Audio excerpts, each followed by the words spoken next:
So competition season's coming up, and I remember early on in my years of coaching competitively, I wasn't really satisfied with my athletes' performance. So my interaction with my athletes is, I have body language that kind of shows me being distant. It wasn't, receptive body language. I may have sounded a little bit more intense in my words and my voice and my tone. I'm using words that are a little bit more intense. I was mad, I was angry, not approving, closed off, mean, you could say. I never really yelled or screamed, but I just didn't seem pleased, didn't seem happy. I wasn't getting the results I wanted from my interaction. As I started learning about observation assessment, it made me start thinking, okay, well, how am I interacting with my athletes? How am I interacting with my coworkers? How am I interacting with just other people in general? We're talking about communication, building relationships. We're talking about interaction.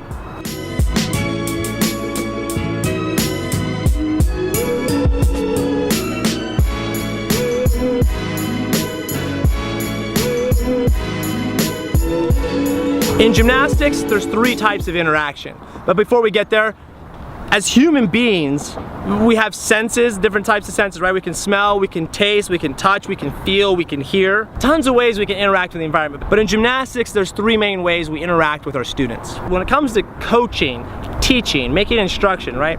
You have verbal communication, words, right? You have visual communication. You can show them things, use demonstrators. And then you have kinesthetic touch-feel communication, where you can say straighten your arms and actually straighten their arm for them so they can feel what a straight arm feels like. Now, something I want you to think about is that relationships are built on the proximity of individuals.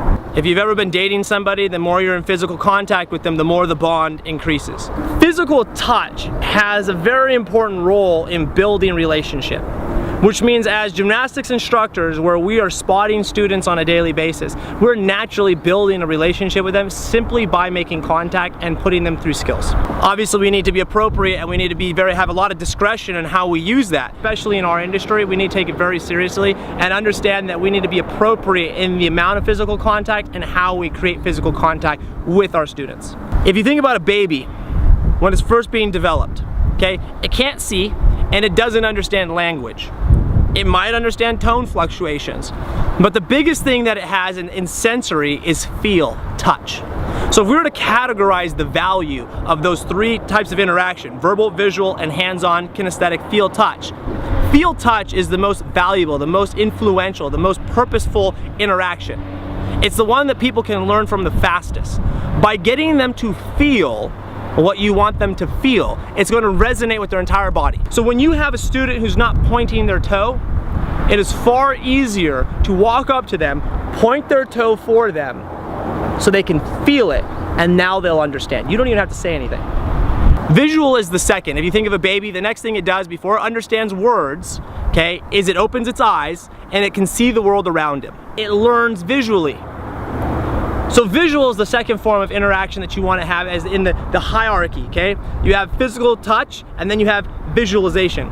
So showing your students what you want it to look like is far better than telling them what you want it to look like. Words, our language, is the last thing a human being learns. People can smell, they can hear, they can touch, they can see far faster and sooner for more years than they can speak the language of any community, any ethnicity, any area in the world. So by using words and yelling words across the gym, straighten your legs, point your toes, do that better. That's the least effective form of interaction. You're gonna get less results and you're gonna spend more energy yelling at people than actually getting a result. It's draining to constantly talk, and never get anything done. It is far easier to walk over to somebody, fix their arm position, look at them and say, that's what I want to see. Those are your 3 types of interactions: verbal, visual, hands-on. Hands-on being the most important, visual being the second most important, and then verbal being the last form of communication, not using that as your primary form of communication. So you made an observation, you create context, then you have these pieces, then you add value to those pieces, and then you go to interact. Somebody's not pointing their toes. Do you yell at them and say, point your toes? Or do you go up to them and just point their toe? Look at them and say, that's what I would like to see. When you do that, you create an environment in where people can learn even faster.